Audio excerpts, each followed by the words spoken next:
Nathdwara, the god in a Haveli. Ever since the British came to India, there has been a terrible need to explain Hinduism using homogeneous terms. Take Krishna for example.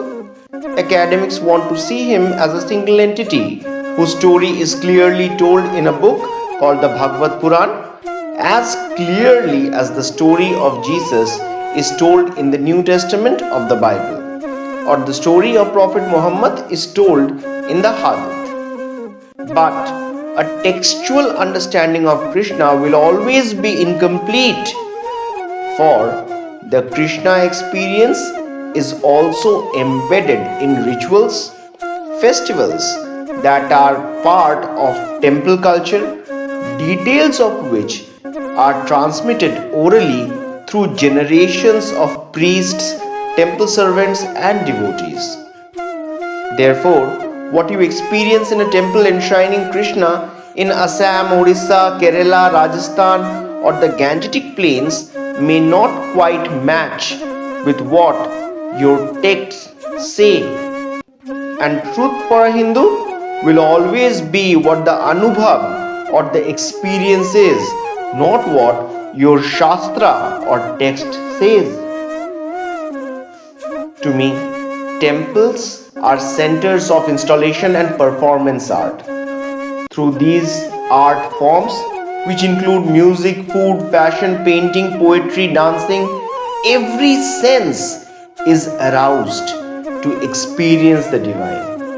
Every temple has its own flavor.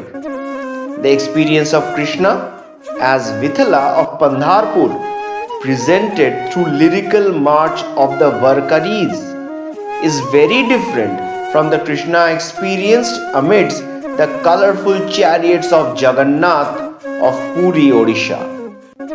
No one tries to standardize this experience. It is important to keep this in mind when we visit the house of Shrinathji at Nathdwara near Udaipur in Rajasthan.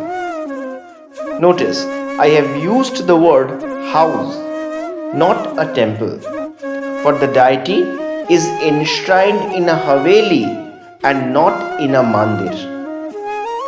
There is no shikara here with a kalash on top of the deity that categorizes a Hindu temple. Why? This has to do with the history of the temple. The image was first worshipped on the Govardhan hill near Mathura in Vrajabhumi, the sacred land associated with the tales of Krishna's childhood.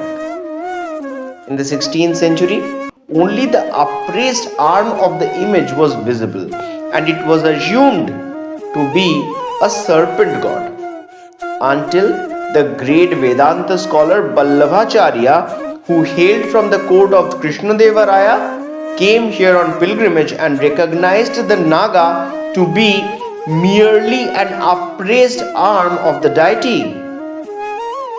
He removed the mud around it, and the full image revealed itself. The deity had unique boat-shaped eyes, and its upraised arm held the Govardhan mountain, shielding the residents of Gokul from the torrential rains unleashed by Indra, the Vedic god of sky and rain. To the devotees, this image is Swayambhu or self-created, and Swarupa, self-image, not an representation of the 7-year-old Krishna. Vallabhacharya named this image Gopal. However, Vallabhacharya's son Vithalnathji renamed him Shrinathji and established an elaborate worship pattern based on rag, music, bhog, food, vastra, clothing, and shringar, adornment. This transformed the deity into a world-affirming god. This is the essence of Pushtimarg, which sees pleasures of the world as a manifestation of God's grace and enjoys them along with the God himself. The deity was worshipped in the Gangetic area until the 17th century and then moved on a bullock cart to the region of Rajasthan to protect it from the idol breaking activities of the Mughal Emperor Aurangzeb.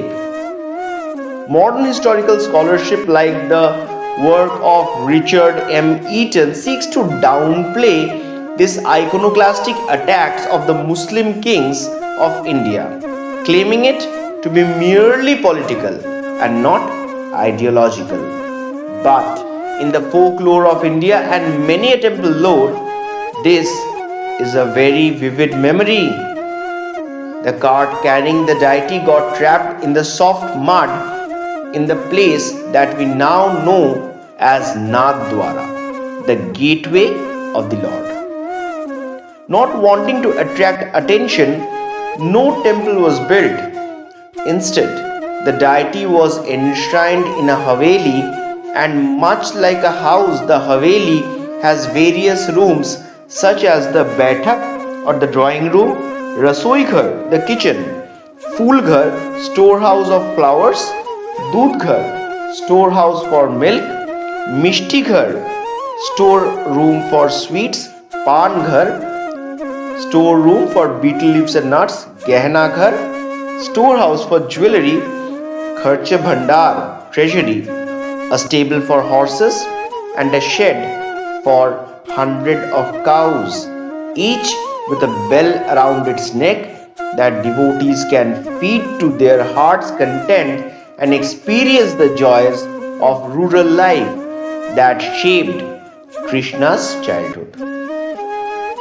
This temple was protected by the Rajputs of Mewar and has been patronized by the Gujarati Vaishnavas, many of them traders, entrepreneurs and businessmen.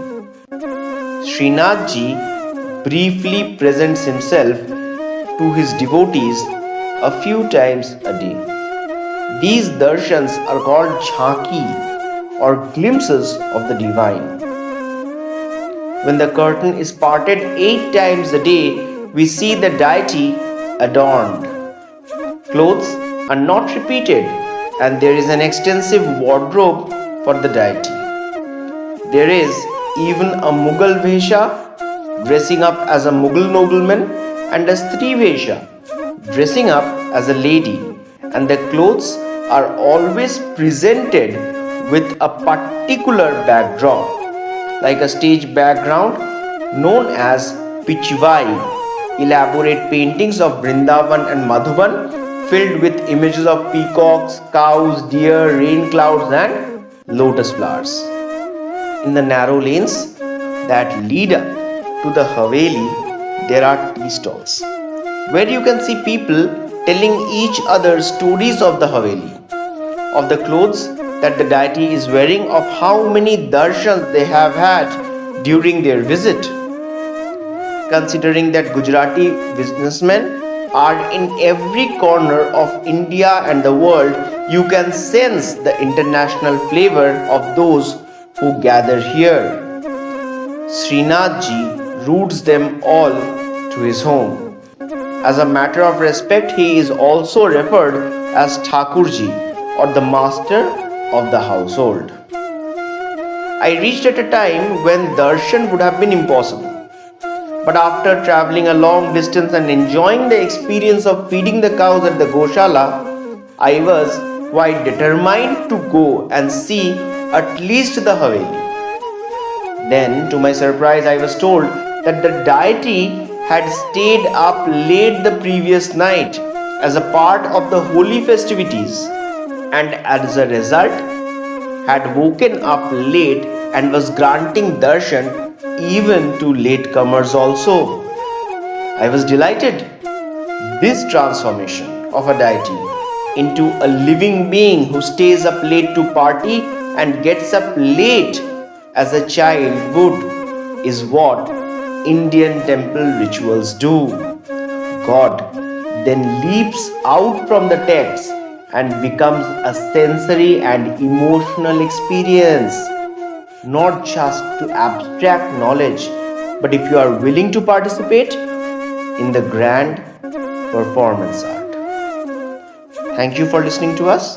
Please like, share, and subscribe to our channel for more such notable information.